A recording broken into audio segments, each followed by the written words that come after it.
You did?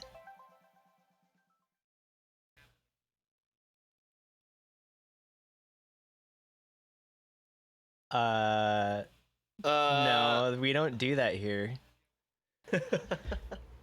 Okay. Okay, but we're good. We see everything. Okay, good. Yeah. Well, welcome back to the Technical Difficulties Show. I am your host, Rolando, joined by Mr. Technical Difficulties, Alec. We got it. Technical difficulties himself. Drew, and I'm pointing in random directions. I don't know where you guys are. Drew's above you. They're Drew. everywhere. Mark is Mark? to your right. Yeah, and then I'm diagonal. And Mark, and you are this way. Other way. This way. Yeah, that way. Okay.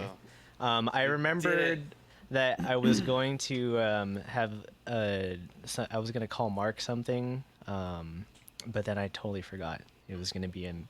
Oh no, yeah, no, I remember now. Let me restart this since this is a technical difficulty. I mean, it's show. your first week back after a couple weeks. So of Yeah. course we Still have problems. jet-lagged. Yeah. Yeah. All right, so wipe the dust off and get back into the groove. let's get back into this. So, welcome to the Anime on Draft podcast, episode 112. I'm your host this week, Rolando, joined by Mr. Technical Difficulties himself, Alec.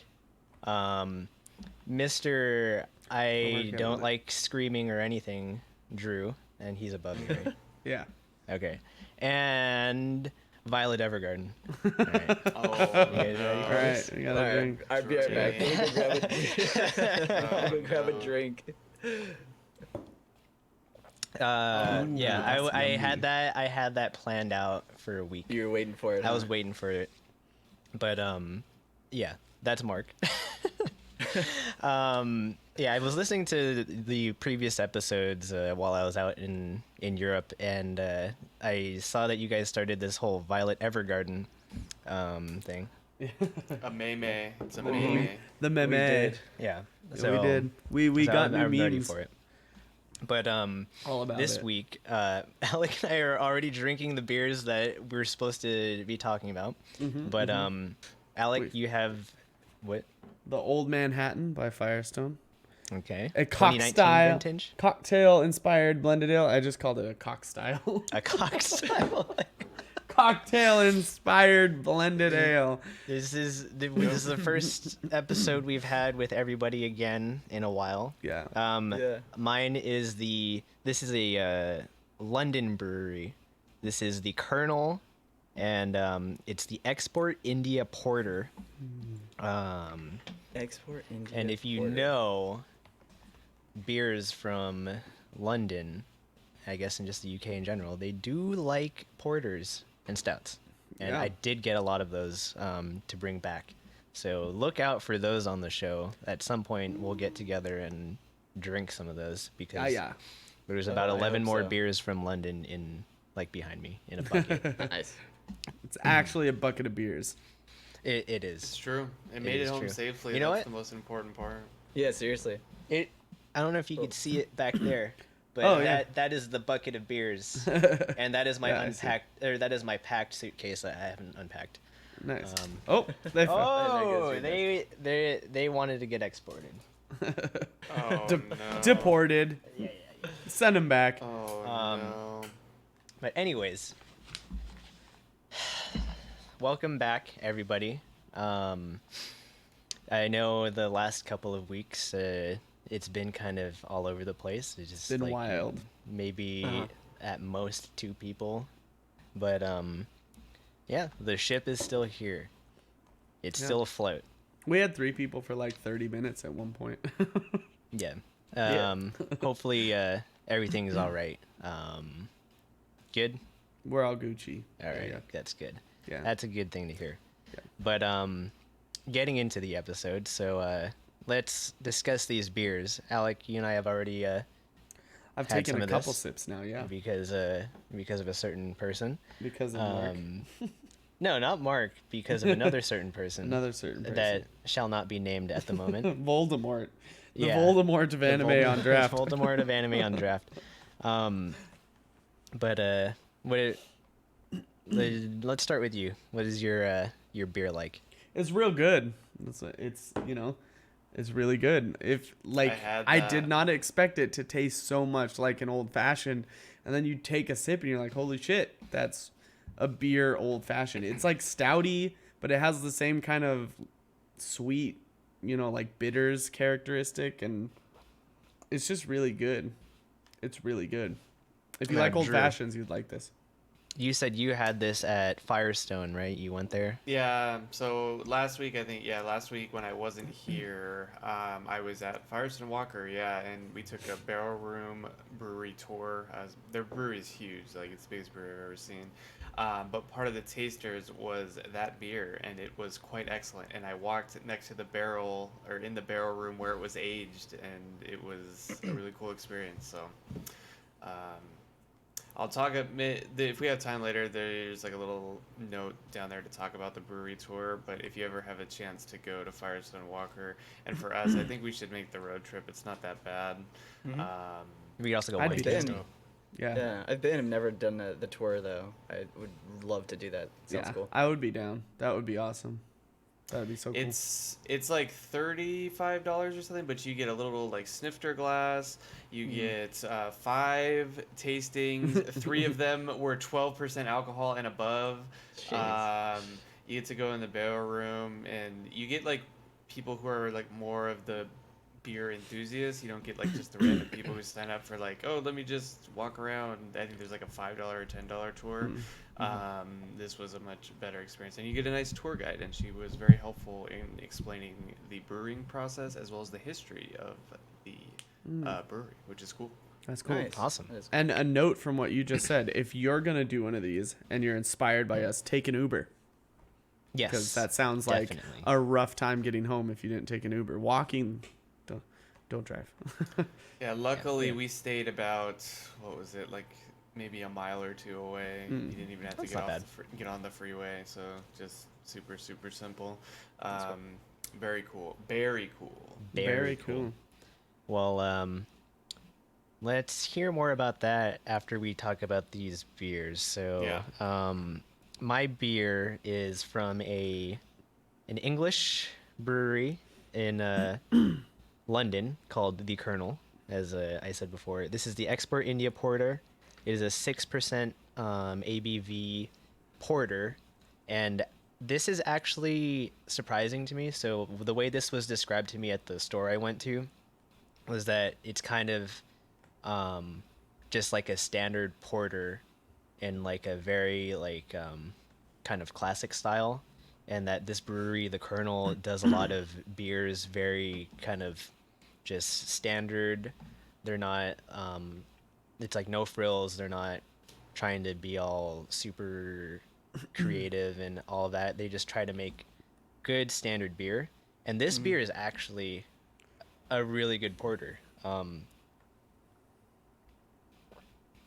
It's like it's got the roasty malt, malted barley taste that you expect from porter.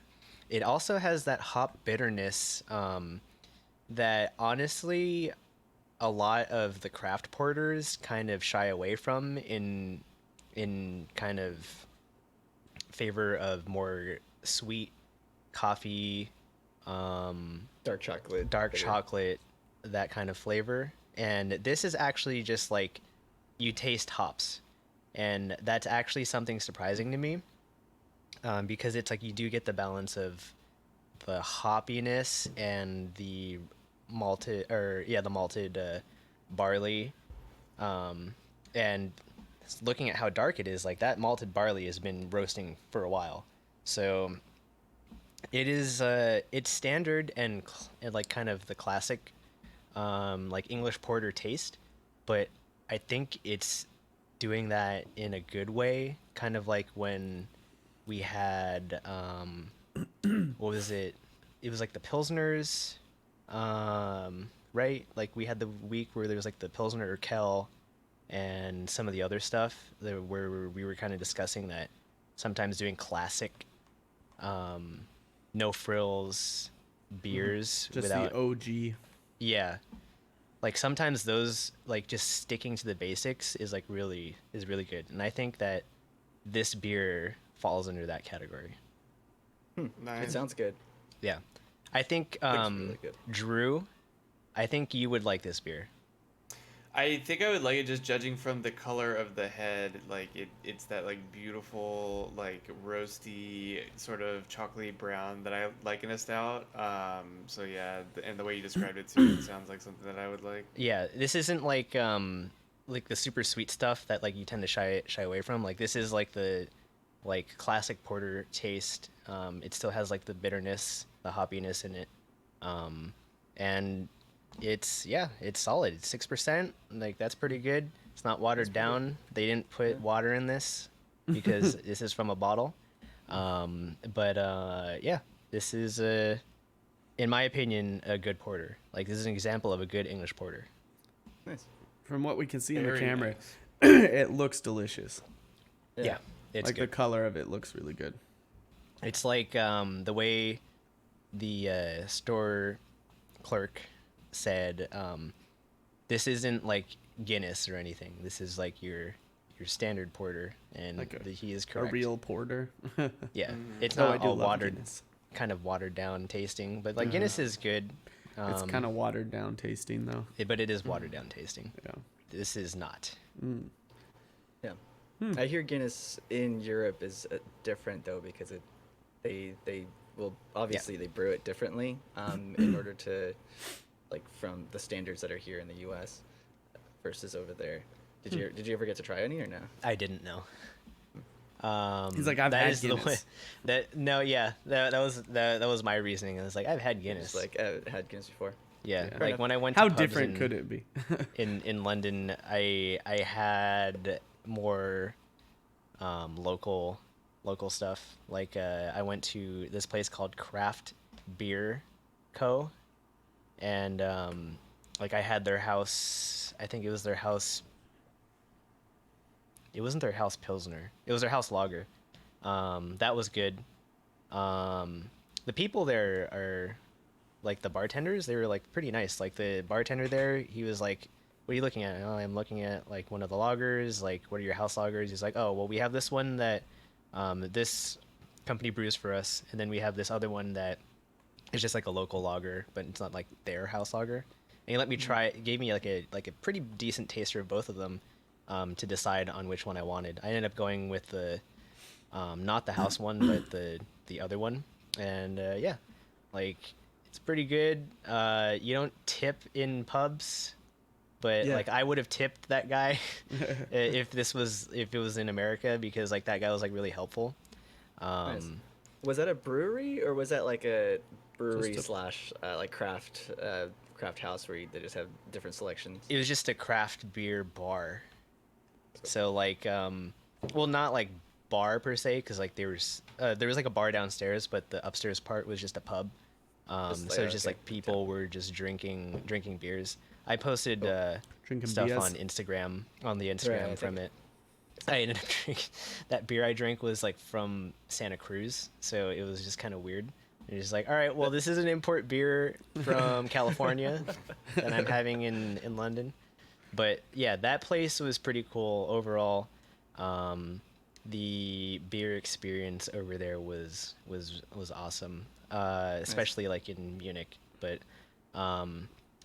before we kind of delve into more of that, let's get these ratings, and then we can talk about Drew's trip. As The well. one question I have though, after you decided on the lager you wanted, did you tell him to Slimmy one? Is that No. what you, no. Slip. Yeah, Slimmy one. No. He would have asked for the girls. So The Alec, girls.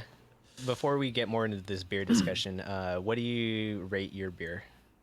Oh, Rolando's gone. Oh, why did my battery go out?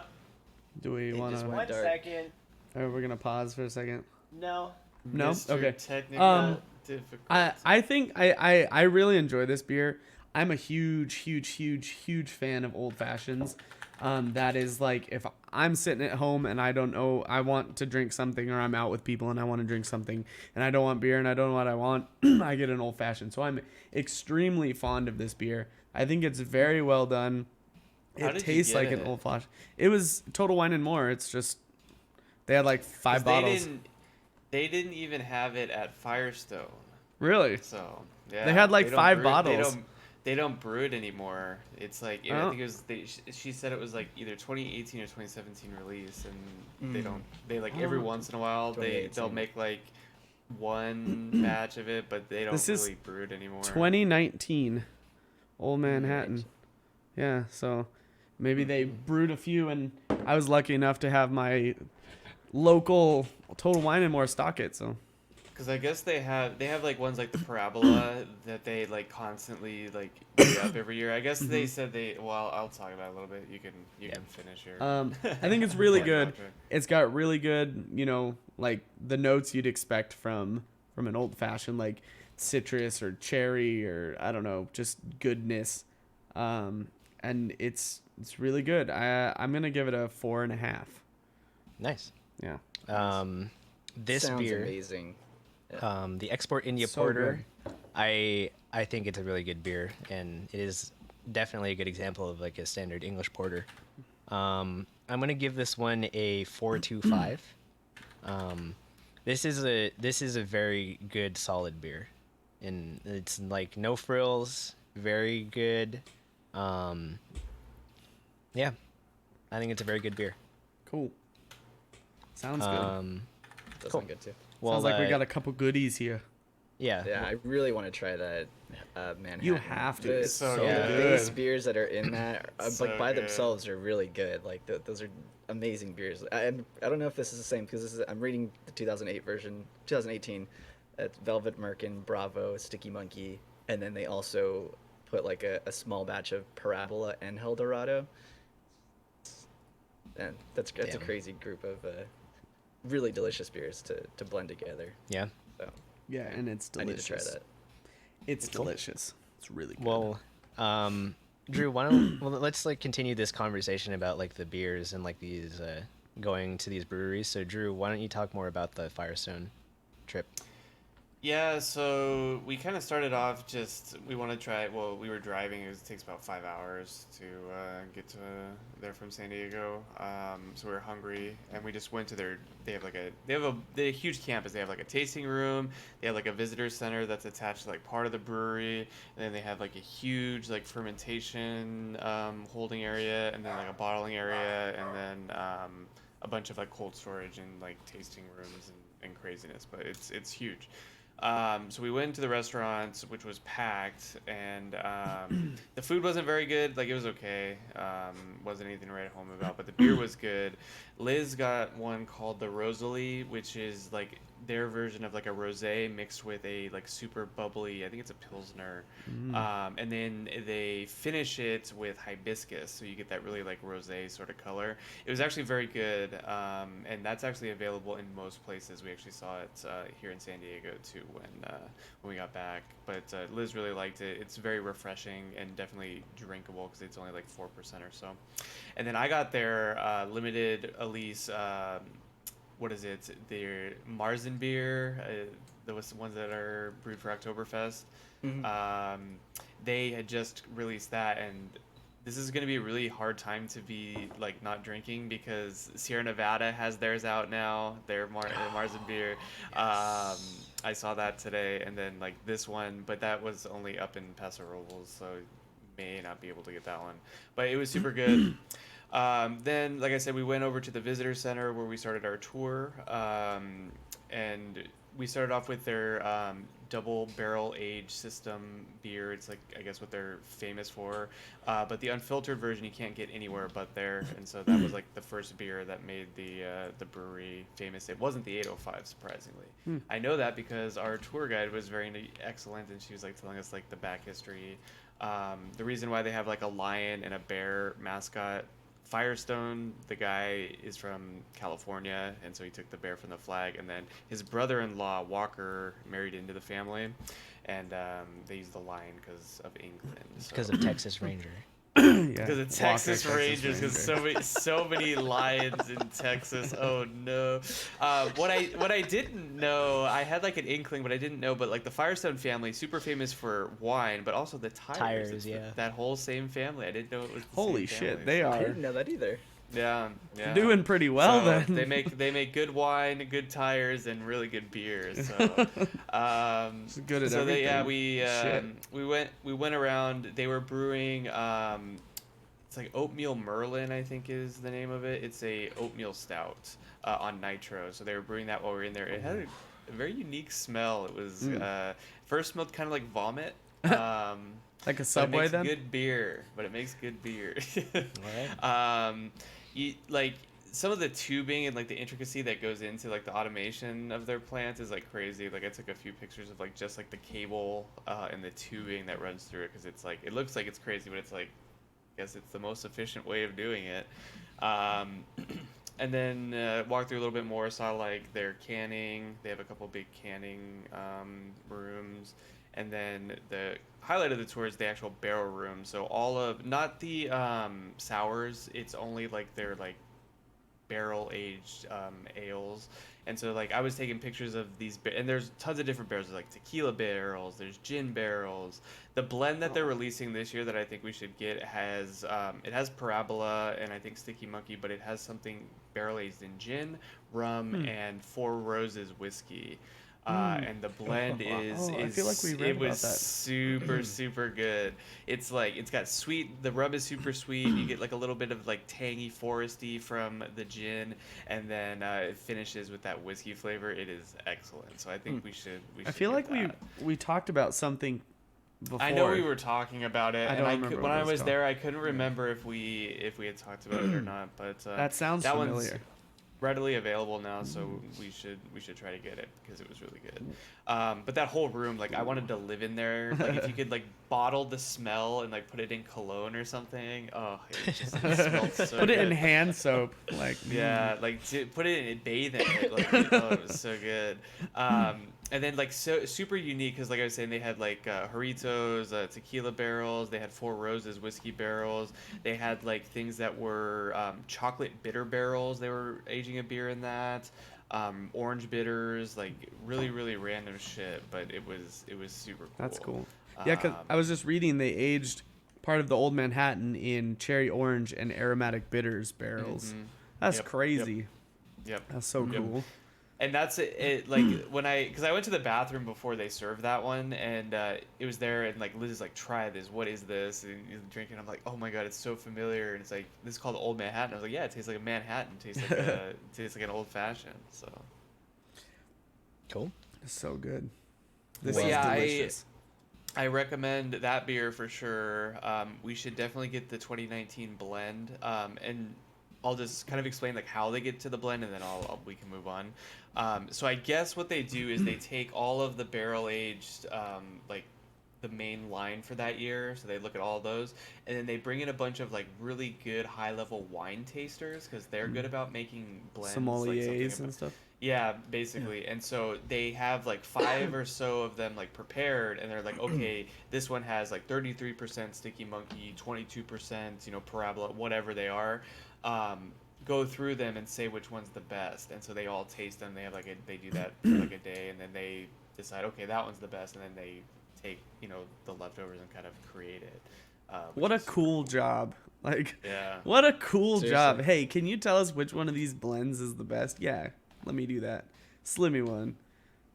It was super cool. That's dope. It was awesome. But yeah, really cool place.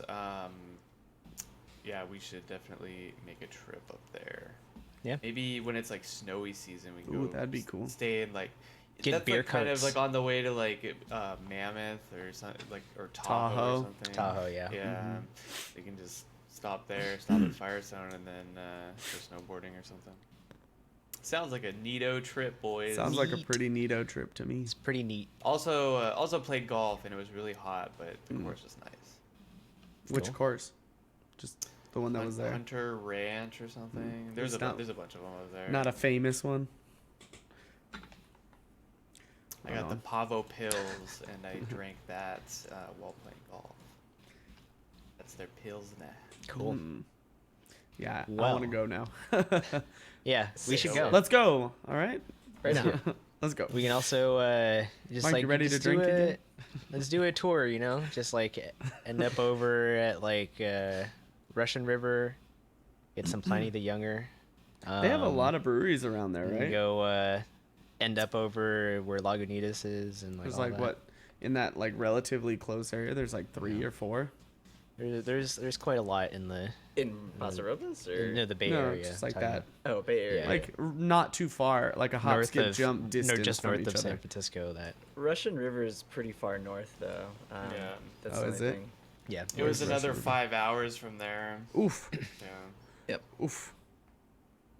Yeah, It's about an hour It's a drive, road trip. I think, north of San Francisco. Yeah, it's Yeah. like north. Yeah. It's like you're like San Francisco, and then you go like an hour north to where wine country Napa, Napa, and Sonoma. then it's a little west. Yeah, it's like half an hour northwest. route. Yeah, Something there. and then like around there is also Lagunitas and all that stuff. And Petaluma. I don't know. I forgot what area Russian River is technically. Santa Rosa. Santa Rosa, I Is think. it? I don't. Something like that. It's in the So Russian it is- River. It's, It is, I don't yeah. know about that. I don't know about that, but yeah. Anyways, we should go Mhm. central northern California. Just like head up there and do that. Should have done it when I was living there. Yeah, Yeah, You me should've. too.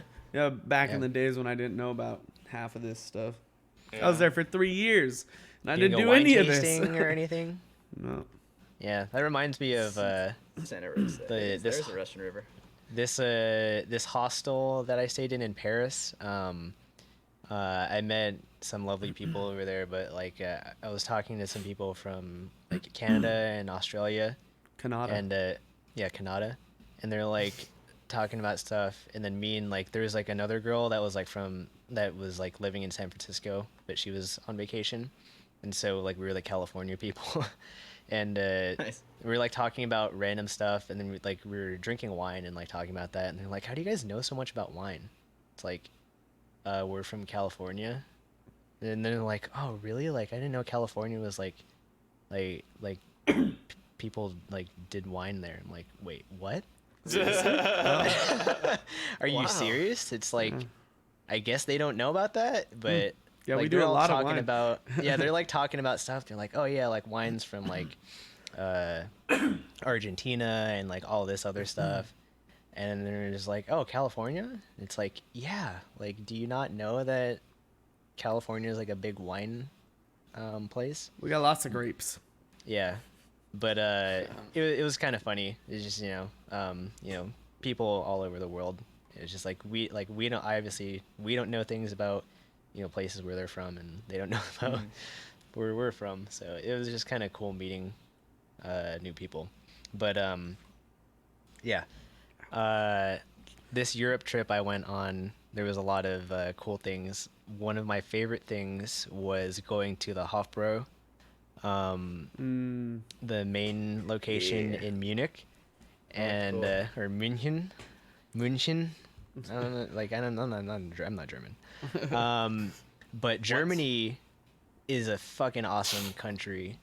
I would definitely go back again. I went to Hofbräu and had their summer beer is like the Sommerzwickel or something like that. It was like a very kind of fresh, crisp summer ale, and it was good. I also got some stuff for you guys.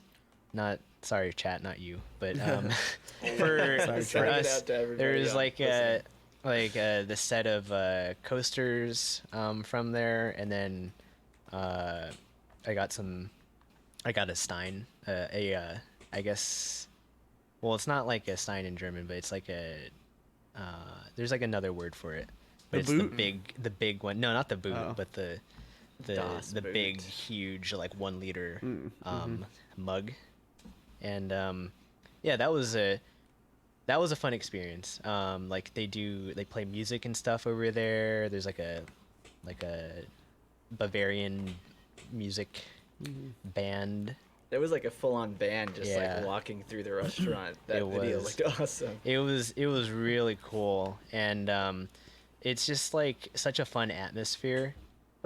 I didn't like I had a weird hostel experience in Munich because like the people at my hostel were not social, and so I just walked, or I didn't walk to Hofbräu, but I took the train over there and then sat down at a table, you know, had some stuff. I had some brats and pretzels, and then I met a couple people from the hostel I almost stayed at, which is like just the next building over, and I was talking to them because they were Not ordering, hostile. They were ordering beer, and then they didn't know that tap water is not really a thing you do in Germany. You order Europe in still or general. sparkling water, and so they were a little confused at why they were given sparkling water when they asked for water and why they were being charged for it. But you know, it's just like they didn't know. But yeah, I ended up talking to them for a bit. But yeah, it's like the atmosphere is pretty social and friendly over there. In Cologne, I went to Fru and had their Radler and just their normal Pilsner. I think it was a Pilsner. Yeah. And that was cool. Yeah, Germany was awesome. In Amsterdam, another really awesome city. The Netherlands is a great country. I had this IPA from, it's like Brewery E or something like that. I am not very good at pronouncing things in German's a hard language. well, Or, it's this well, is that's like not German, but this is Dutch. Dutch. Dutch. But Dutch. like I kind of figured that adding a J is kind of like adding a Y in English, so it's like similar like way it's pronounced. So like it was like in brewery T or something. It was like T apostrophe IJ. Is this the There was like picture a that you have on the Instagram? yeah, we met with one of my sister's friends, and her husband is from Amsterdam, and I was just like, I don't know how to pronounce this, and he's like, oh, like I think he said it was like T or something. I was like, oh, okay. But yeah, that was like it was a good IPA, and we had some other stuff over there. But yeah, Amsterdam was really cool. They have some nice craft brews over there as well, and yeah, this Europe trip was cool. It was different. It wasn't exactly what I was expecting it to be, but I did really enjoy. I enjoyed Paris. I enjoyed going to Germany, and Switzerland is really beautiful. Italy is beautiful too. Although I got sick when I was in Italy, so I didn't have the best time there. But yeah, I really enjoyed Germany and Amsterdam. Those are two countries that I would definitely go back to. Germany and Oktoberfest in Munich, like that would be really cool to go to. That sounds like fun. Yeah. yeah, the girls.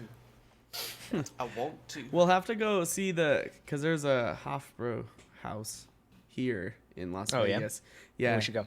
Go see how that compares to the. I've been there once, but I vaguely remember it because lots of alcohol was consumed. But yeah, we'll have to go see how it compares to the one you went to.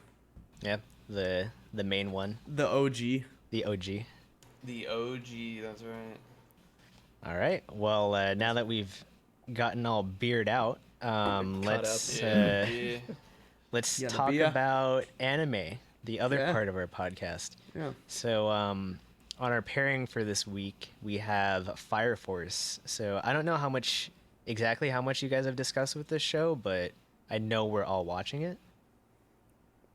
I don't think we've discussed a lot. I think Drew and I had a pretty lengthy discussion just about That's and about the villain. Yeah, and that was kind of part of like our shonen like long running series discussion that we had, right? and I Which think villain? we kind of The Joker. swirly guy.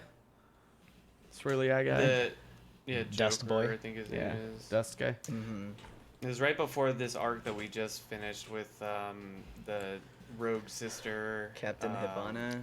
Yeah, Princess. Princess Hibana. Princess Hibana Yeah. with her dope ass fire flowers. Yeah. That cherry blossom tree was dope. That was so cool. But yeah, to answer your question, we talked about it a little bit, but not like crazy. I guess we all like it. I know that's a fact. It's a pleasure to watch this show after watching that the stupid "Will you date me?" If even though I'm a fucking weirdo. Oh, yeah. Like you watch that show, and then you watch I always watch that one first, and then I watch Fire Force after. I'm just like, oh, thank you, it's something nice to like bleach my eyes with.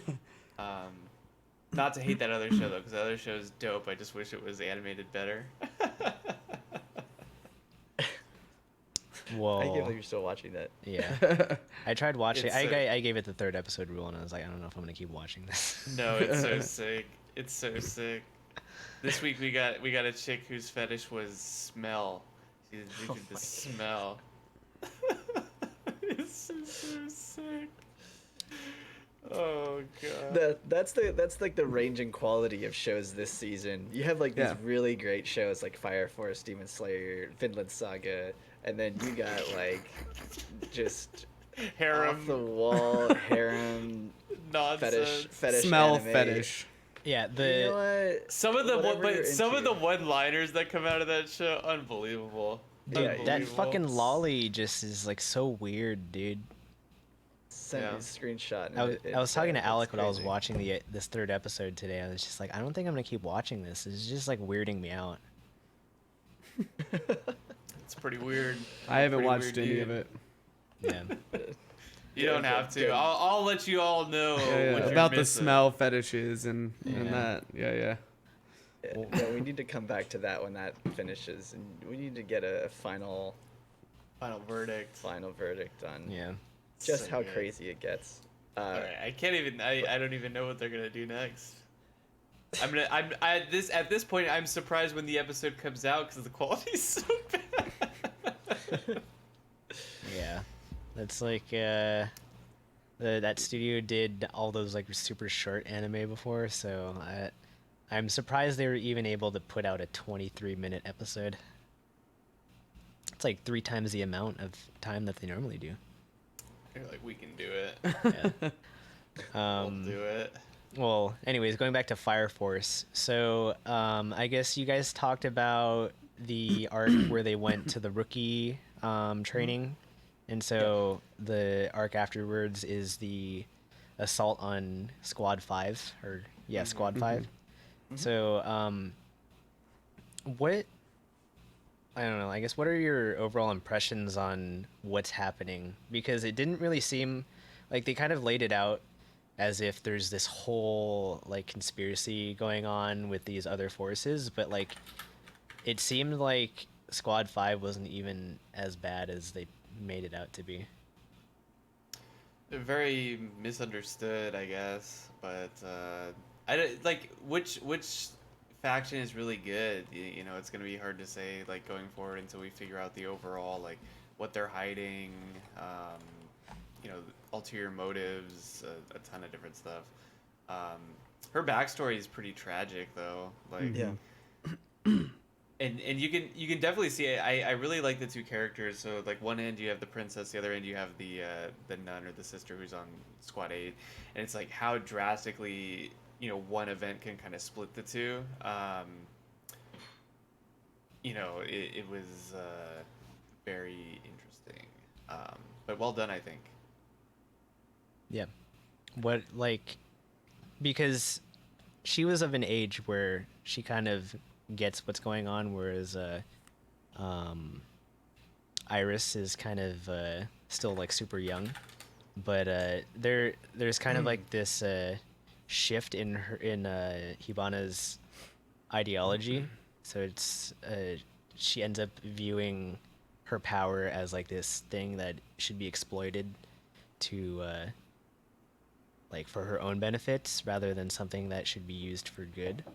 And so I don't know, like Alec, Mark, what you kind of thought, because they did kind of play them out to be like this really bad squad in the previous episode, but in this episode, or like this latest episode, like you have like some sort of redeeming qualities. Like even though Hibana did do some pretty fucked up stuff, like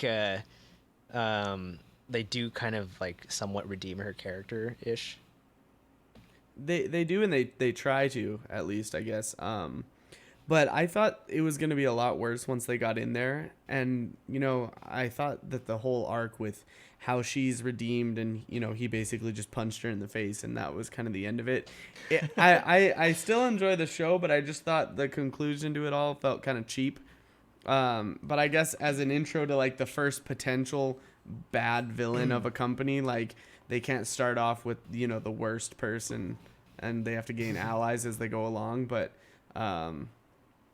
I don't know. It was pretty tragic, you know, her story, and I did feel like I didn't hate her at the end. At first, it was like, wow, she's a real messed up person, and then they give you the backstory, and then they kind of, you know, she changes her tune, and you kind of feel like she's redeemed a little. But it was awfully fast how quickly it went from like the way she was to where she is now, in my opinion. So I'm interested to see like how her development goes and how the next villain is. If they keep just turning him over like this, I might be kind of disappointed, but I can understand why the first one might be, you know, it's the Pidgey, you know, it's easy to catch. It's your first Pokemon.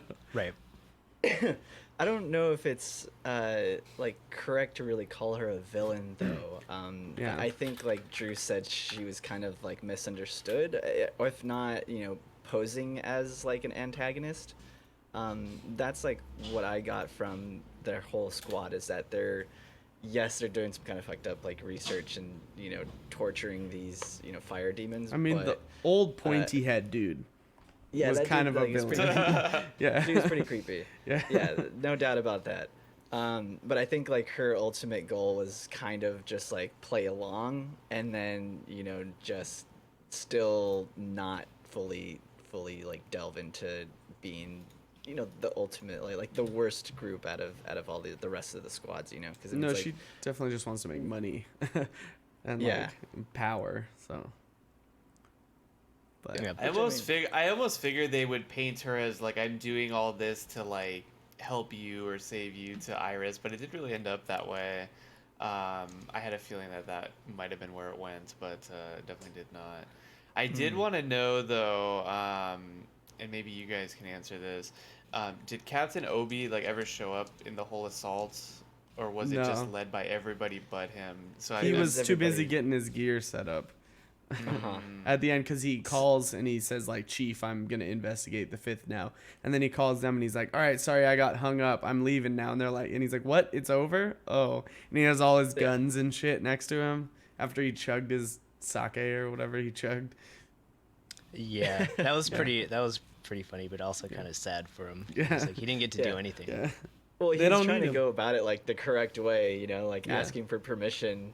Yeah. And but they yeah, sort of they're just like, yeah, no, went- fuck that. Like, yeah. we're going all out. They had to go save the sister. They had to go save the blonde sister. Sista. Yeah. Iris. Iris, yeah. hmm Yeah, I get the whole misunderstood thing with Hibana, because like she doesn't really seem like the type of character that they're gonna really make out to be a villain, and I guess it's also like the first hurdle that they have to come across. The squad one seems like the one that you're not really sure about, but that's like next, so it was kind of weird. And we do see a lot of Tamaki in the opening with Yeah, Yeah. she's at Squad the eight. end of the line.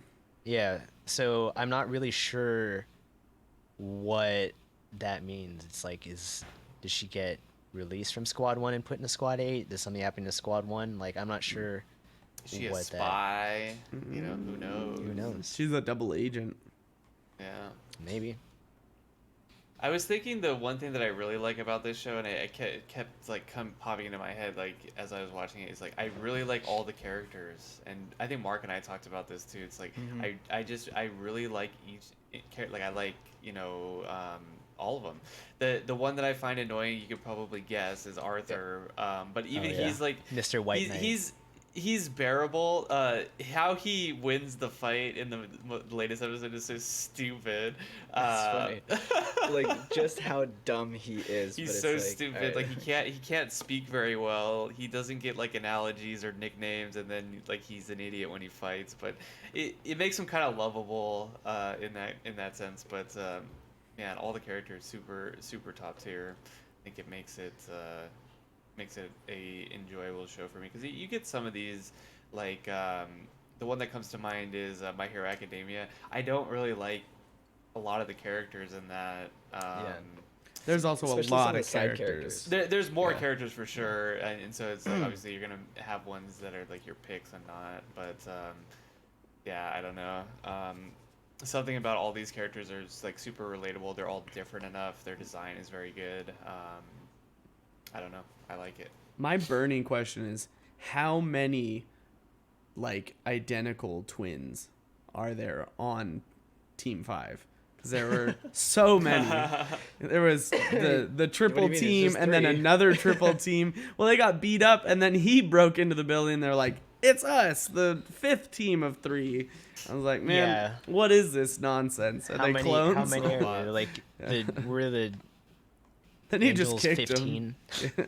He just kicked him, and they fucking done. Yeah. That was funny. Well, yeah, I'm kind of interested to see where this show goes. It's definitely been good so far. Yeah, I agree. It's a good Alright. show. Very good. Well, speaking of other shows that we are watching, let's move on to our happy hour. So we've got another couple of shows that I think all of us are watching. So first of which is Danmachi Season 2. Season 2. Mm-hmm. Mark's got that smile there. This is a beach episode gone to the extreme, except not at a beach. We're in red lights district, boys. Oh, yeah. Yeah, I was like, what are you talking about, beach I episode? was like, did I miss an episode? Yeah. Did I miss Exactly. the beach episode? Damn. No, we went past beach episode. We're in red lights district now. No, it's the pleasure district. I think The that's what they pleasure call it. Pleasure. Oh, excuse me. My Yeah, bad. My get it bad, my right. bad. We got Ishtar's Fox domain. Princess, Yeah. Fox Yeah. Princess. That's the character I was waiting for. I was really excited. It seems really interesting, like a super tragic story. Very cool. You know, I wasn't expecting the show to delve so deep into like some pretty heartbreaking backstory like this. Gonna be real honest with you guys. Yeah. I wasn't really expecting it at all. But I mean, like, I feel like they did a pretty good job of like solidifying just how hard, like, you know, life is for some of the people who live in that city, to be forced into prostitution, basically, you know, work like as a slave. It's pretty intense. Yeah. Yeah, wasn't expecting that from the show at all. Because, like, you know, we joked about it like a couple, like, you know, past few weeks, like, you know, the writing in the show just seems so basic. Oh, we're at war. All right, war's over. War's over. You know, All right. we win everything. Let's move on Yeah. to another villain, and then they hit you with a story like this, and it's like, oh, all right, like, I'll enjoy this now. Like, this is. It There seems you like go, it's actually, writers. like, going somewhere. Now you're on the right track. Yeah. Right. Yeah, I was kind of disappointed with the Apollo arc. It was just not. It was Yeah. boring. It was meh. and- And the war was like, oh, cool. And Like one 5 episode, seconds. and the war is, it's not even the whole episode. Yeah, it was just like, oh, it already started, and it's done. And it's Oh. over. All right. And that cool, whole, they win. we spent that whole first season getting to the point where he could use the Argonaut ability, and then he just kind of blasts the fucking roof off, and it's like, oh, he used it. He used it. Oh, but what's I the forgot about condition? that, The yeah. conditions weren't even met. Before, this giant ass skeleton that would take out the whole city was what he was fighting. Now he's like, oh, let me just blow off the roof real quick. I just thought it was Clap. cheap and Well, shitty. he's- It was so well, He's Yeah. dumb. level 3. He's With- like the strongest. yes. Right, Like right. fastest leveler. He tripled his crit chance. It went from 1 to Yeah. 3%. Oh, So, Yeah, shit. right. yeah. Oh my god. Very lucky. Well, Very, so it only very went 1 to lucky. 3. If only it Yeah. went 1 to 2, because then it Yeah. would go higher. It would go Yeah. 2 to 4, and he'd Yeah, be yeah. at 4. No. It's only a multiple of 1. Oh, I Yeah, It see. doesn't so- work like that. Oh yeah, man. when he gets to level 100, it'll be 100% crit chance. So Oh, wow. Just wait for that. No. That's amazing. Yeah. Um, But yeah, it's Uh, getting better. The writing's a little better now.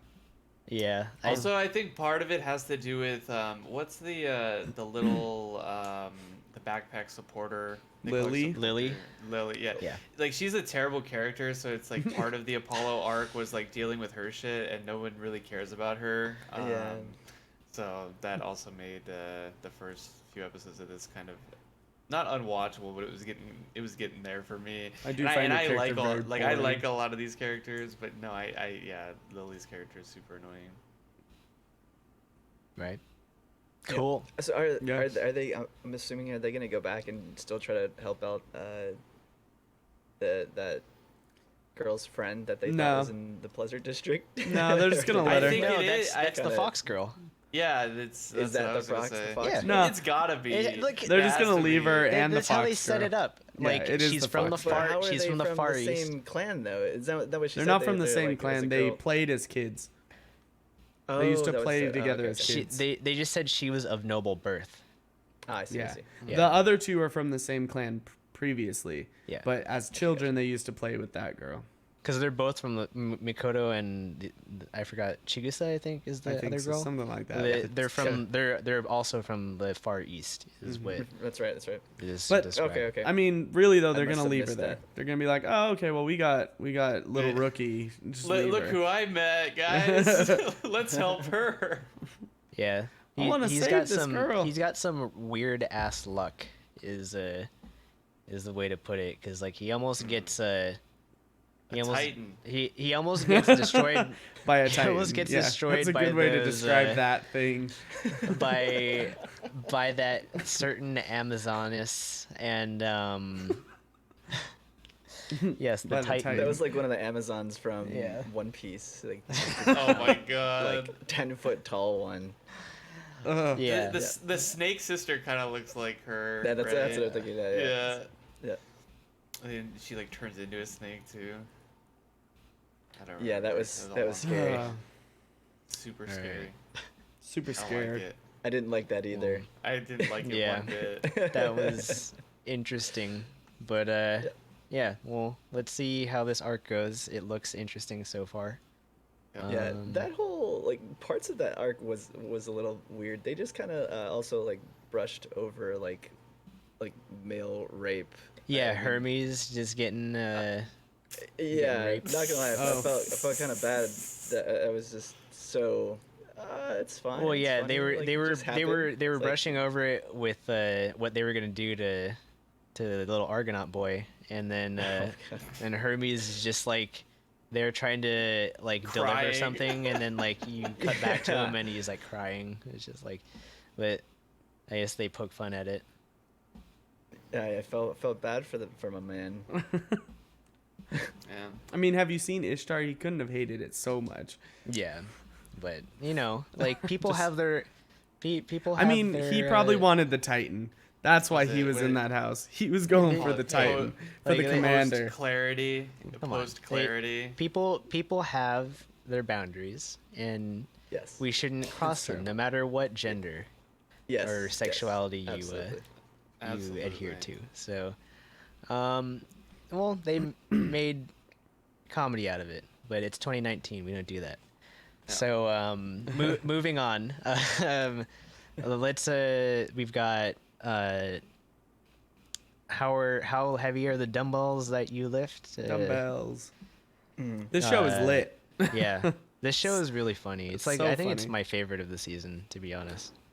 Really? Yeah. It's one of the more surprising shows of this season. I didn't think I was going to enjoy it as much as I do. Yeah, it's good. Nice, yeah. If you What do haven't you- listened to our last episode, Alec and I talked about this and other sports anime. Yeah, Sports anime, What- the episode, the what- movie, the Sports game. anime, What do you the like about episode. it, Mark? What do I like about? Yeah. I think Fan the service. characters themselves are just like the comedy changes for each of the characters that I think is so enjoyable. Like they're all very different personality wise.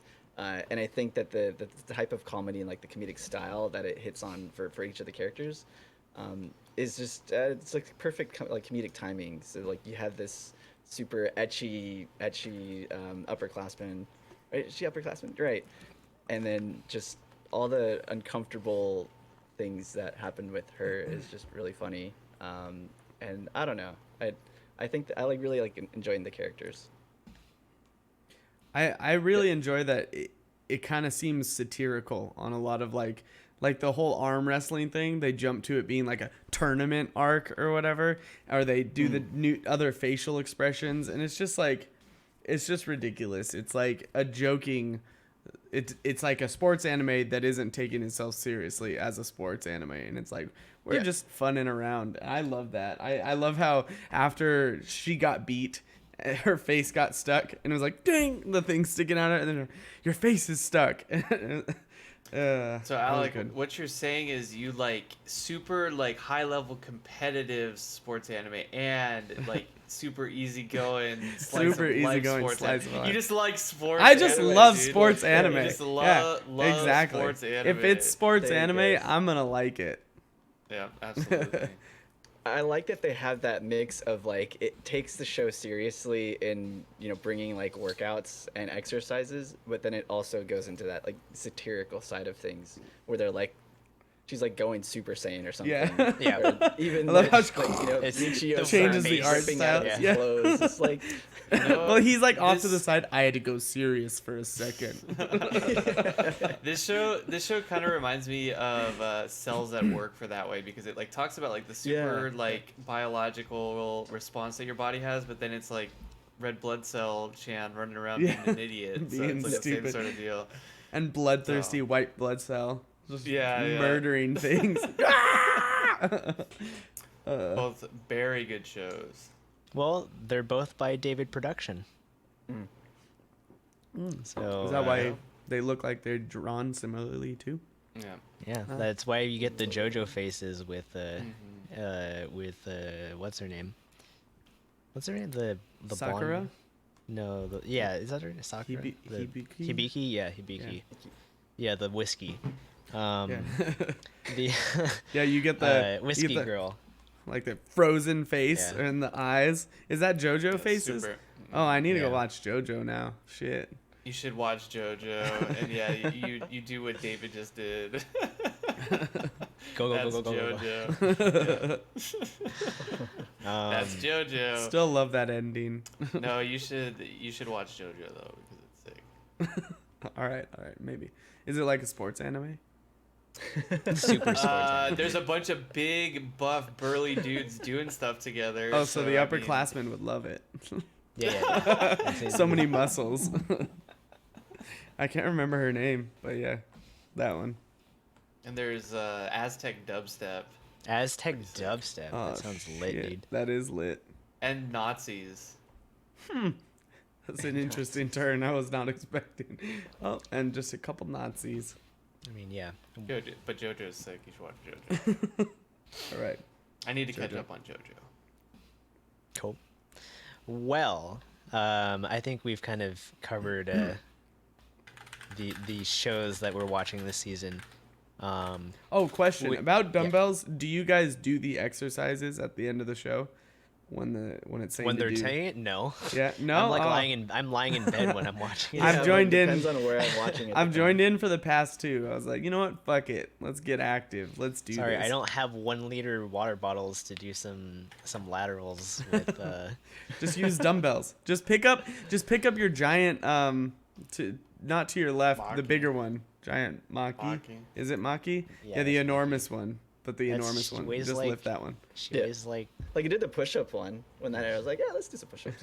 oh the jumping push-ups. The jumping push-ups? Yeah. But Yeah. he did regular push-ups. He didn't jump. Yeah, the ones on the with your knees are on the ground. Yeah. But on my knees. Yeah, yeah. Mm. Both of them. Anyways, moving from this season's anime, not everyone is watching or caught up on Vinland Saga, so I think Mark, you and I should probably do a shot on that, Yeah. and discuss that separately. And then any other shows like I kind of stopped watching Doctor Stone. I stopped watching Doctor Stone. Well, sort of. I watched this most recent episode. I'm close to dropping it. I don't This know. most recent episode has kind of revitalized it a little for me, and so I'm gonna watch the next one. It's just the ones previous to that. I almost didn't watch this episode, and I was like, all right, I'll watch it. But Well, like you guys, I listened to the previous episodes, and you kind of discussed how it's just not believable. And that's the part thing. of the unbelievability of it is just like when fucking Tarzan goes to the cave and gets the bat piss, and then he like uses it and it doesn't work. He's like, oh well, this is nitric acid, so we're missing like this. And then he's like, oh, they made it look like they're running away, they're going to Hakone so that they can get gunpowder and kill me. It's like, Yeah. what? yeah, he's a super investigator now. Isn't he just supposed to be someone that is good at fighting? Why is he like as smart as fucking what's his name? Also, my As question is, Senku. why can he crush stone people with his bare hands? Yes. With his bare hands? In that episode, Like, they showed a What? car ran into a stone person, and the car was just wrapped around that person.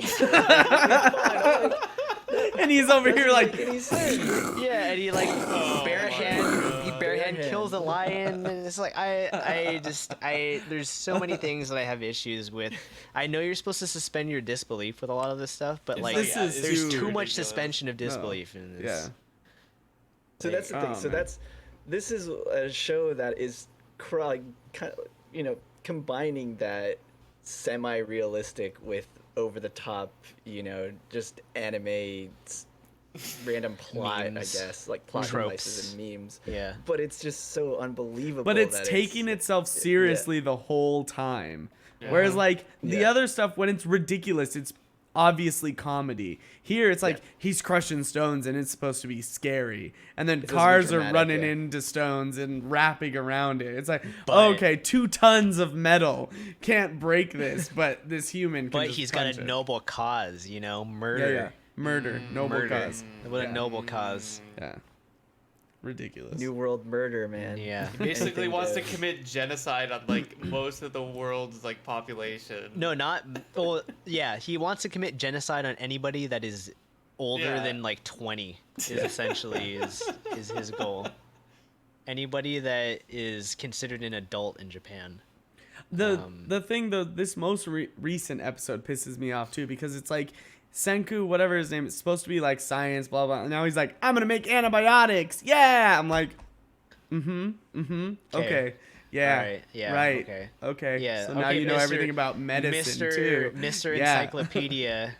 Yeah. He's like He's a 2,000 years. super engineer plus super like Right. medical plus. Like he just wouldn't have knows been in everything. school at this point. He would have been just doing everyone Like, else's jobs. companies are going to him and being Yeah. like, "Tell us what to do, God." Yeah. Like, Yeah.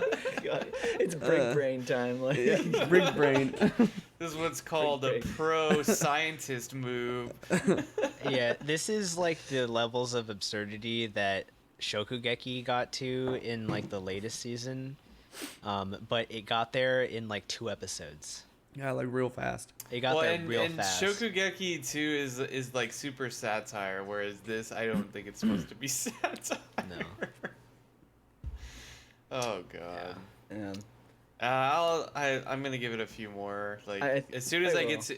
get to an episode where I'm like, all right, that was dumb, then I'll stop it. I think as soon as Screamy Boy comes back, I'm probably gonna drop it. Oh god. Ah! He Yeah, yells I'm as like, much they, as Black they sent, Clover. They sent those two. They sent both of those two away, and I was like, oh, this show might actually get better. It did. This last episode was better.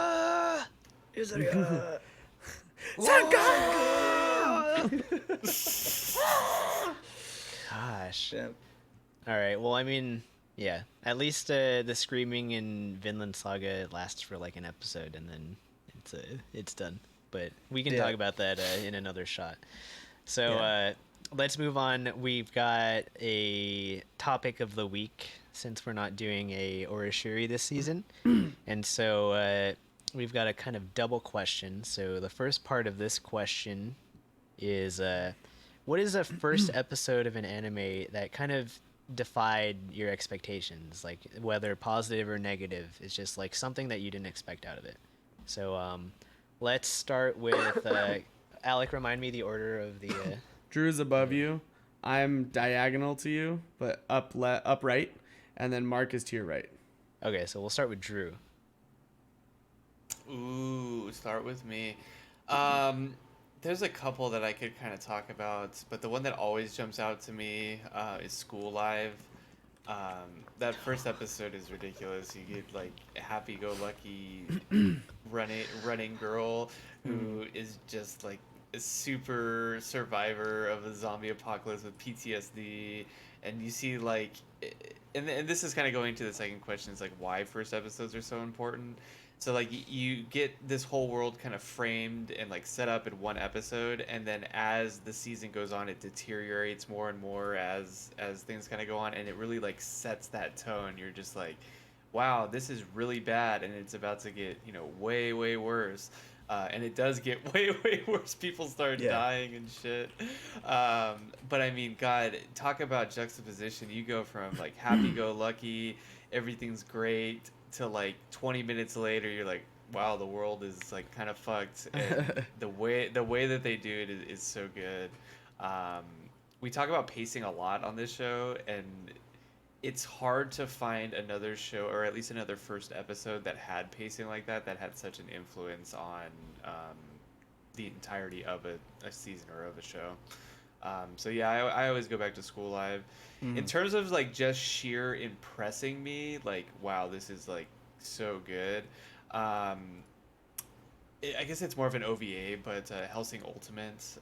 Someone actually came in chat was talking about that a little bit earlier, and that kind of reminded me of it. The first OVA, or the first like mini movie of Hellsing Ultimate, just like that was when I was like, I had been in anime for a while, but then I was like starting to get out of it. My buddy's like, "You need to watch this. This is cool." And I started watching. Like, wow, that is like impressive. There hasn't been like another It like pulled you back in. yeah, the quality was so good. Like the music was so good. The story was amazing. Just wow. I haven't seen So a Helsing in a long time. Same. I haven't seen it in a while, but if you haven't seen those OVAs, man, I don't think I have. it is so it's different. It's different from the show. The OVAs are like they basically the studio or like they were like we're going to take as much time as we need on each episode. So each episode has like a different villain in it, basically. All one central story, but like a new villain. And as long as it takes to beat that person, that's how long the OVA is going to be. Um, and man, it's just like, it's so cool. Alucard is like, he's such a terrible hero villain, anti-hero. I don't know like what you want to call him, but it's like he's gonna win because he's so fucking overpowered. But it's like all these fights and like the supporting cast around him is super good. So I really think the first OVA of that series sets a high level tone for that show as well. Cool. All right, Alec. I was trying to think of one, but I can't remember which one I was thinking of. The name, and I've been searching for it. So I'm gonna do a cop out and use the one that was as an example, but Zombieland Saga, because that one was a shocker. Given it starts out kind of the same way, happy-go-lucky, and then our main character gets nailed by a truck, and then it turns to heavy metal, just fucking music. So. That one definitely took me by surprise when I first watched it, because not what I expected at all. All right. Well, what about the second part of the question? Actually, no. We'll come back to that after. Okay, good. I'm gonna go to the bathroom. Yeah. Then. You go do Oh that. no. Mark, what about you? First episodes a first episode that gave you a lasting impression, I guess. Yeah, School Live is the one that sticks out to me the most. That is like usually my number one show that just completely caught me off guard. I was trying to think of like another show, so I'm like going through my anime list of shows that I've watched, and I think Erased had a really good first episode. And that was one that also, like I read synopsis and I was like, this doesn't seem, it seems interesting at least. Didn't know it was going to be so dramatic and just so heavy hitting from the very first episode. Yeah. And that absolutely had me hooked. I could not wait to finish that series as soon as I watched the first one. That was a excellent series before we started this podcast that we talked about a lot. Yeah. Yeah. Yeah. And that was a show that just had excellent writing. The tension, you could feel it. The music was great. Man, yeah, that was a good show that I really enjoyed watching. Cool. Mine, I'm gonna go. I don't know if anybody has seen this show, but there was a show from a few years ago. I think maybe like 5 or 6 years ago, called Kotoro-san, and basically, the way this first episode goes is it's similar to like, because it's like I remember Zombieland Saga as having like this same similar impact, and same with School Live, but like this show was like a few years before, and it's this girl, and she has this like trauma PTSD because her mom tells her as a child, "I shouldn't have given birth to you," and leaves.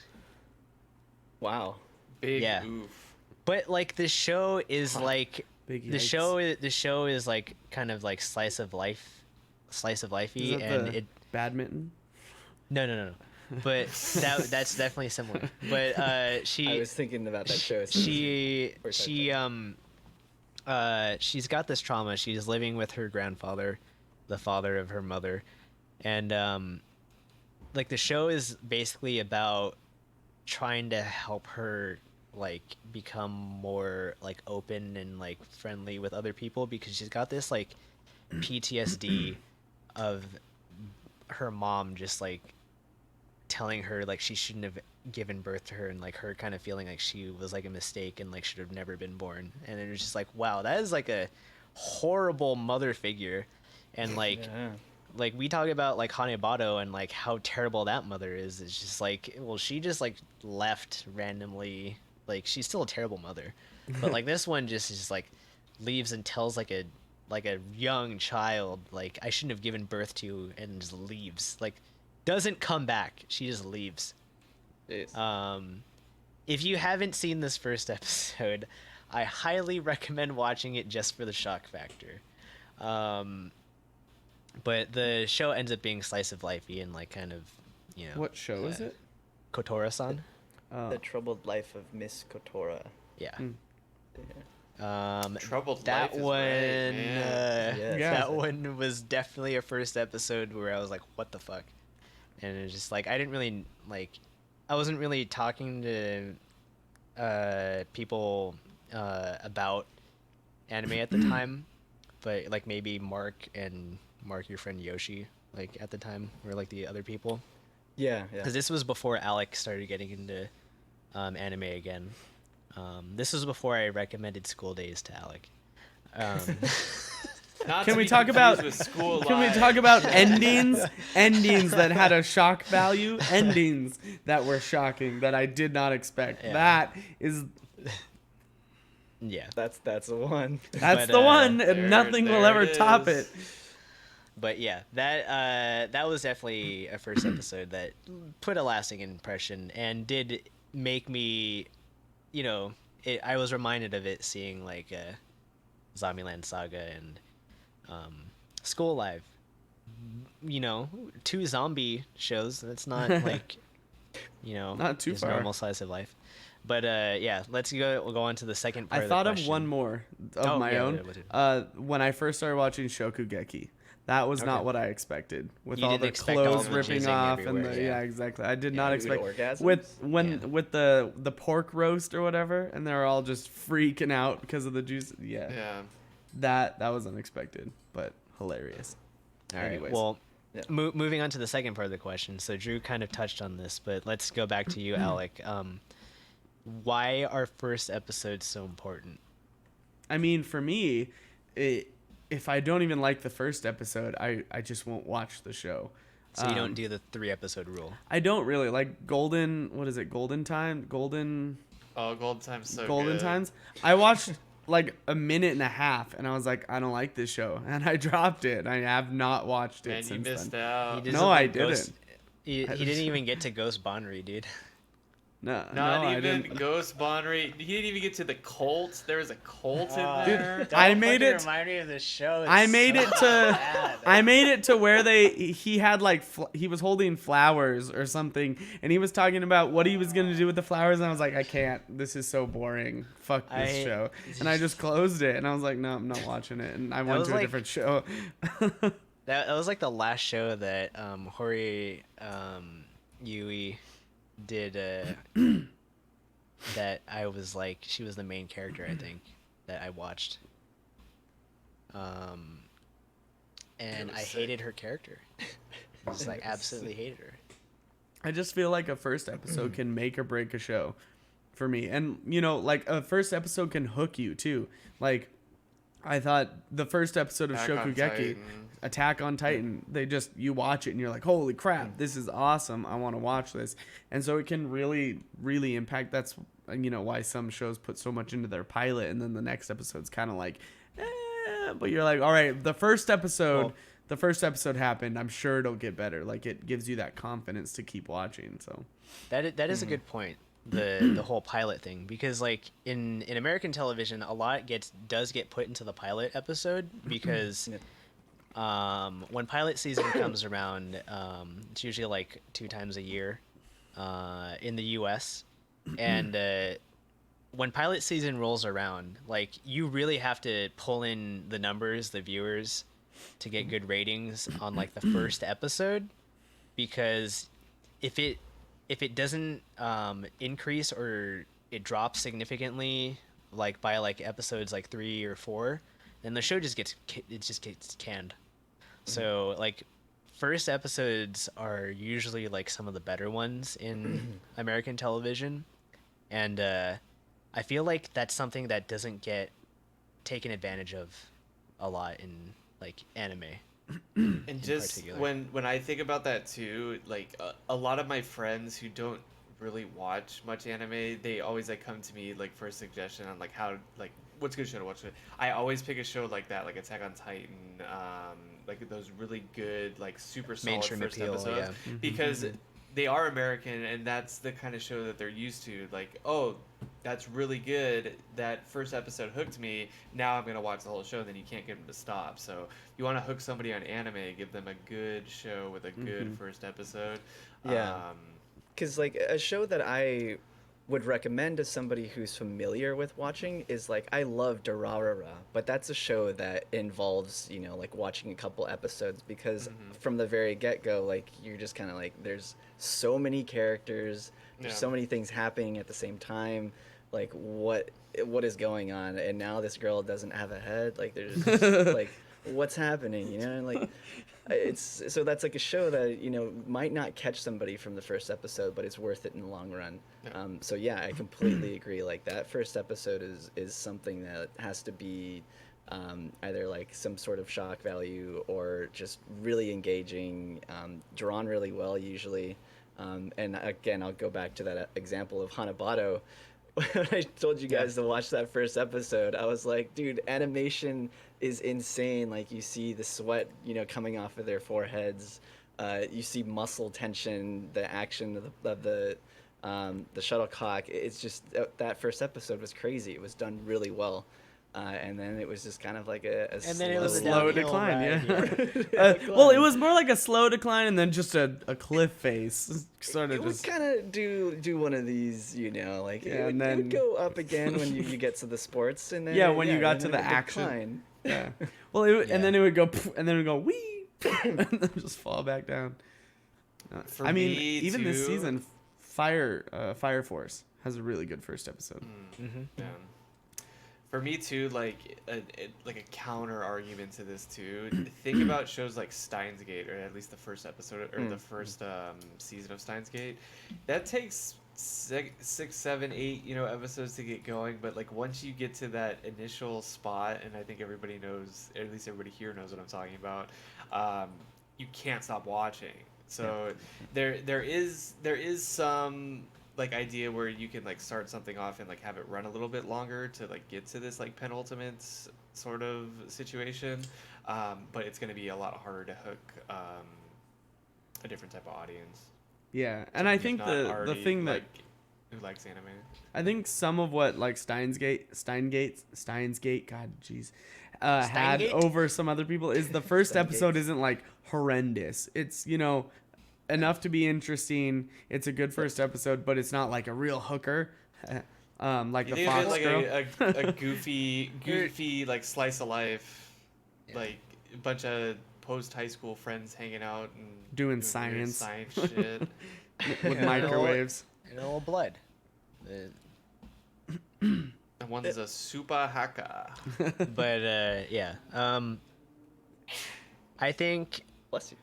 like I already kind of mentioned it, but like first episodes like generally set the tone, especially like in like Western audiences. So I think that that's something that like is not really taken advantage of, and there's a lot from like that focus of storytelling, like a lot of anime kind of relies on like exposition, like being the beginning part of the story, and they're kind of like structuring things in a way that it's not necessarily going to pull you until what we call the 3-episode rule.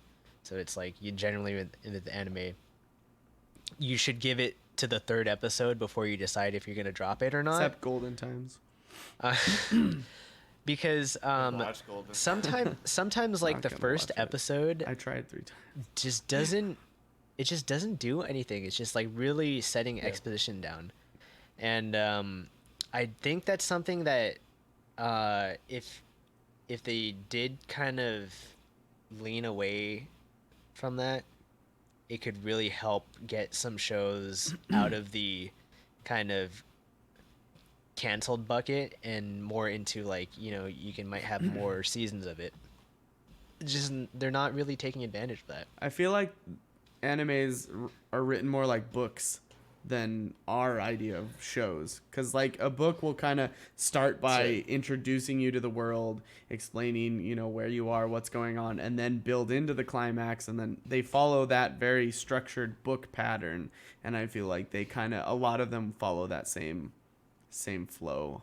It's like, here we are, this is what's happening, and then you need all this information so that when we get to the climax it makes most sense to you. But you can start the first episode exciting and then go back in, like you can start at a high point and then come down and build into that. So well, that's why I like a lot of shows that have a really good one shot from, like, if they're adapted from like a manga or something, like tend to pull you in the first episode despite where it goes afterwards. I'm trying to think of like a show that was based off of like a good one shot, because it's like the only one shot I can think of right now is Nisekoi, but that show definitely was not based off of the one shot on its first episode. I can't really think, but like that's what. why'd you post that?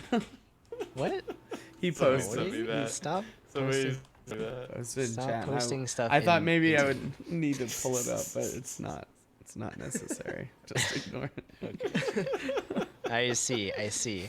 But yeah, I think first episodes should be important, but they're not utilized as frequently as a tool to draw your audience in anime. And it's a big tool to draw people in. If you have a really good first episode, you will retain more viewers. Like I'm pretty sure there's research done behind that. So We have short They should do it attention more. spans. we do. We do. Like, this isn't related to the one shot thing, but look at A Sister's All You Need.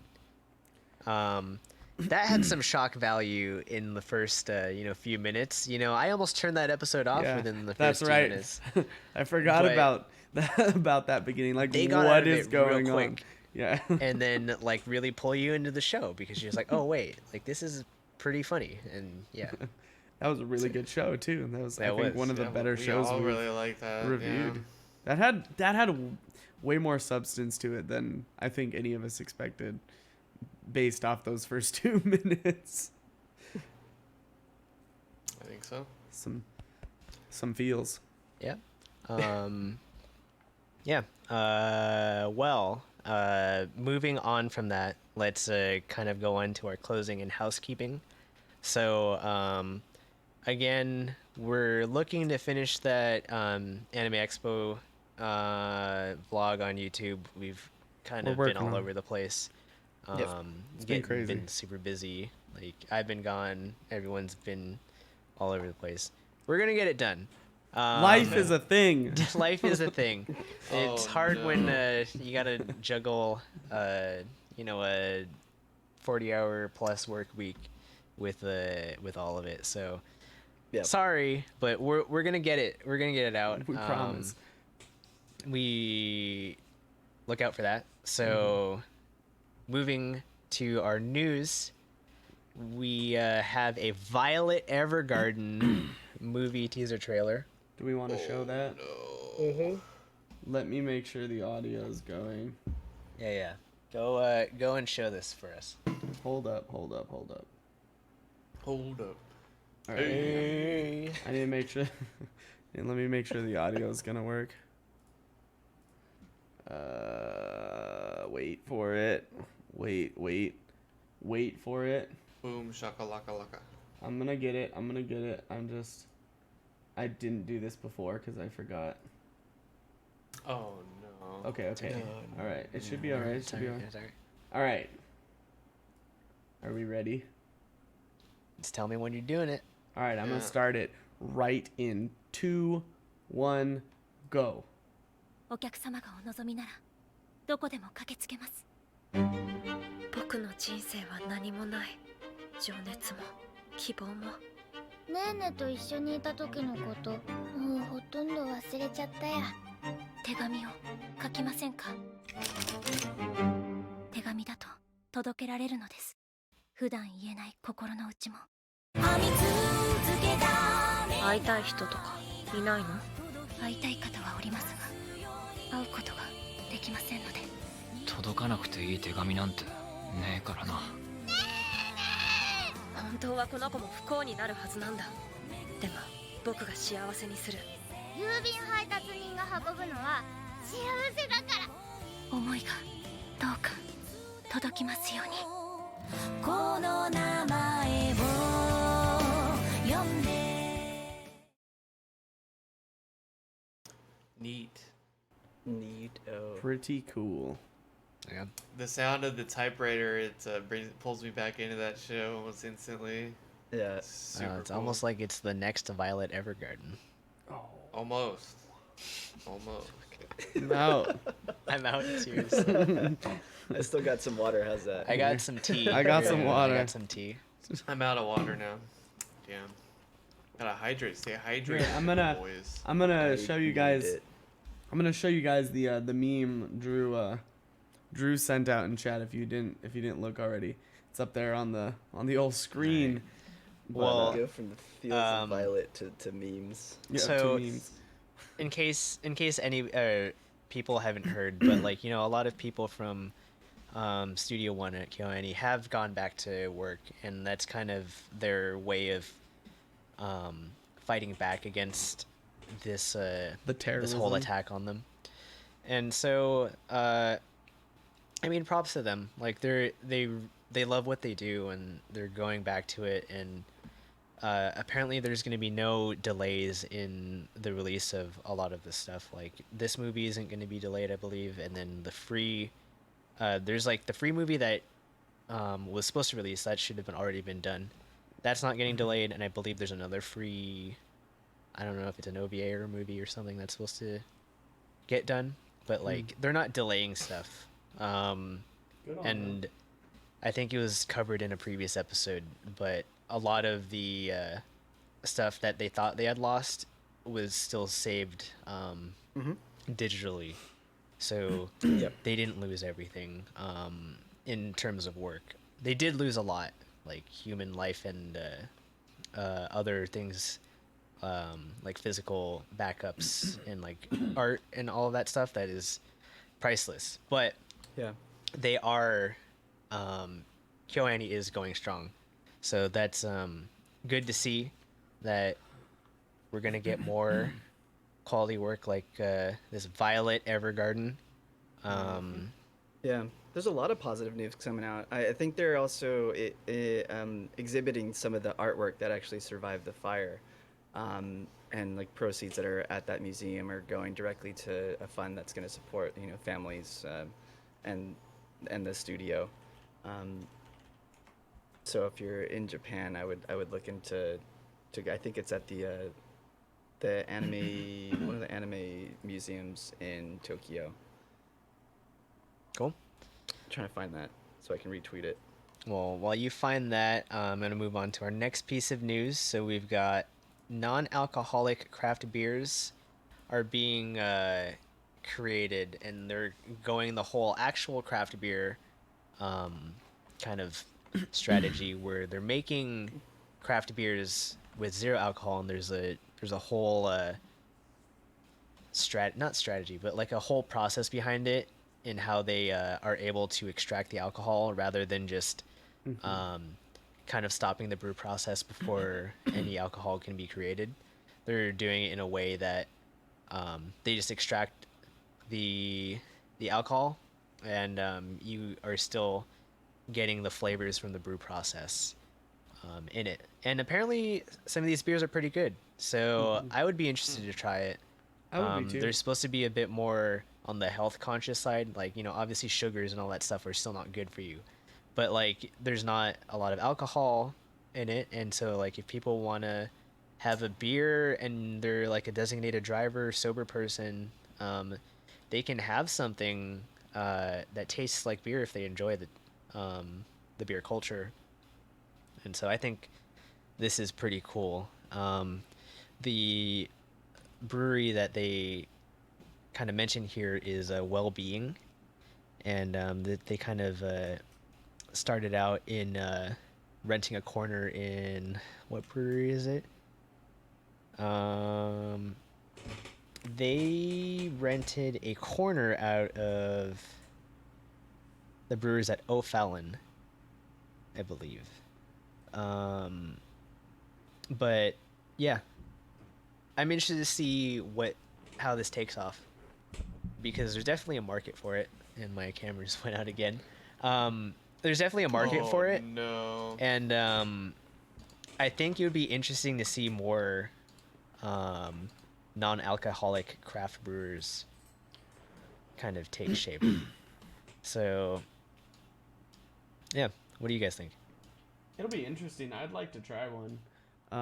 I remember reading down to about try some of one, this yeah. not long ago, and I was like, I wonder how they'll do it. So I don't know. It feels like the market for this is kind of strange, right? Because it probably, if you're like an alcoholic, you shouldn't be drinking something that it has very little alcohol in it, and something that may like trigger you. So it's like, I don't think it's marketed to that person, but it's not really marketed to me either, because like, sure, I'll try it But you like alcohol. for the sake of for trying it, but why would I drink a can of bread without also getting drunk from it?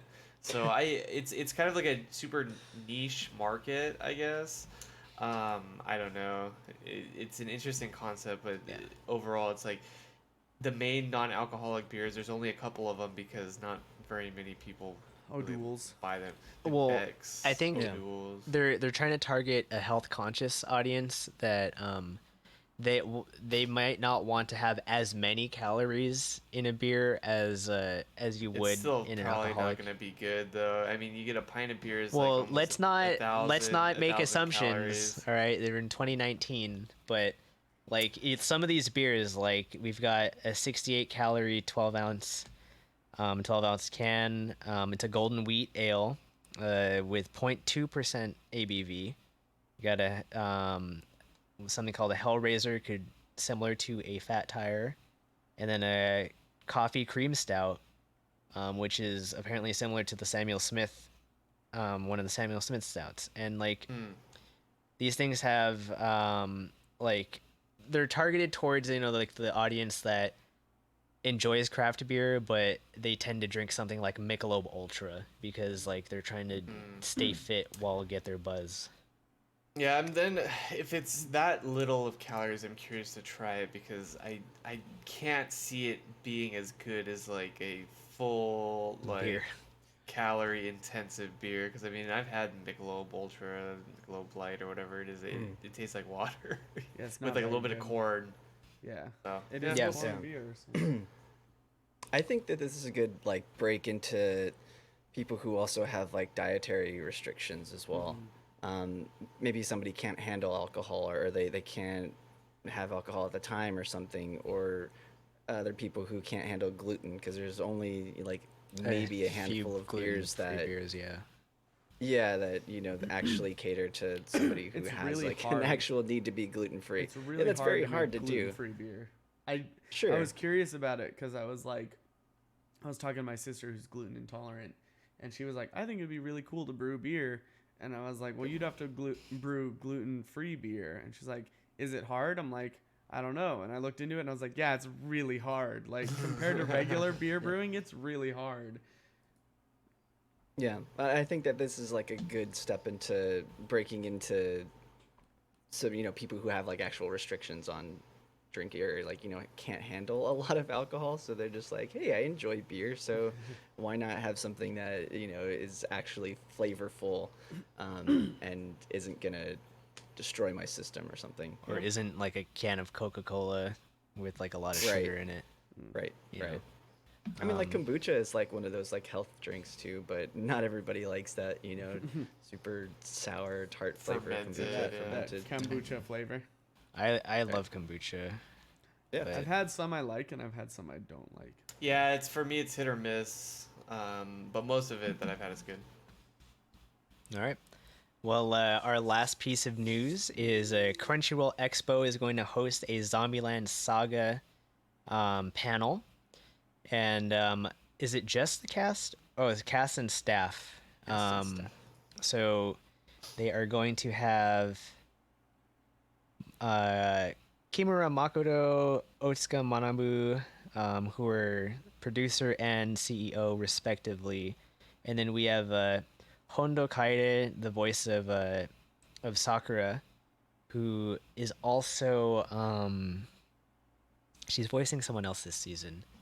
Tejina Senpai, Magical Girl Senpai, and then Tano Asami, voice of Saki, aka what everyone calls Best Girl, and she's also the voice, a voice in Love Live Sunshine. One of the sisters from fuck. Why am I Another blanking Mother? out on the duo's name? Sisters all Saint you need. Snow. Yeah. Zombieland Saga is like really, taking off. There was also the mayor of Saga, right? Yeah, he cosplayed. He cosplayed as Yeah. Kotaro. Is that his name? Mhm. Yeah. Yeah. And yeah, this is cool that we're getting a lot of hype for this show. This was like one of our sleeper hits of that season. Yeah. Unexpected. Unexpected. That is correct. But Expected. yeah, if you're going to Crunchyroll Expo, definitely look out for that. When is it? It is. Let us see. Does anyone know when Crunchyroll Expo is? I'm looking it up. August 30th August and 30th? September 1st, so 2 Okay. weekends from now. 30th to 2 weekends September from Oh, now. pack. Same time as In PAX. San Jose. All right. Mm-hmm.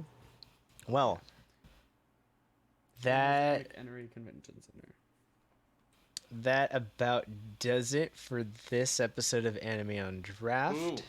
Woo. Boom. The four of us are Woo. back together. We're back.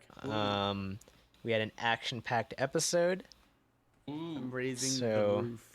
Alec is raising the roof. I'm going to kind of go over our kind of closing bit. So if you have been watching or listening to our podcast on podcast services like Spotify, Apple Podcasts, SoundCloud, and YouTube, Twitch, thank you.